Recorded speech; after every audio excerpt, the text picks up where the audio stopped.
I was saying about the Walter Trill Dennison exhibition in book 94, but I'd always been fascinated by folk tales. It used to be on Chakanori on the TV, and it was always my favourite was mythology and folk tales, especially Norwegian folk tales. Loved those, and Nordic mythology. But when I was very, very young, I used to tell stories. Unfortunately, I couldn't get any humans that would listen.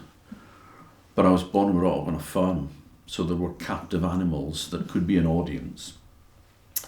And I had a couple of pigeons, and I remember going and telling this story. It's a Yorkshire story called The Hobbyist, which was in a reading book at school, and I was telling the story to the pigeons, and I had the whole thing worked out.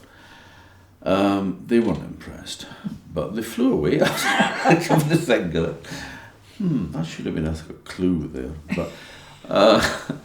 But yeah, it was just that stories were always just there. I was always telling stories. I don't think there was a moment where there was any kind of, there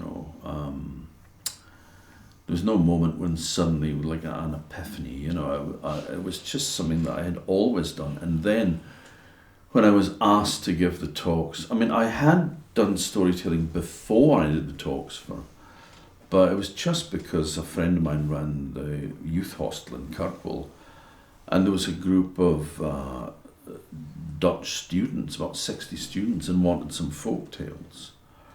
And I went along and told some stories. And that was one of the first times to a group of strangers.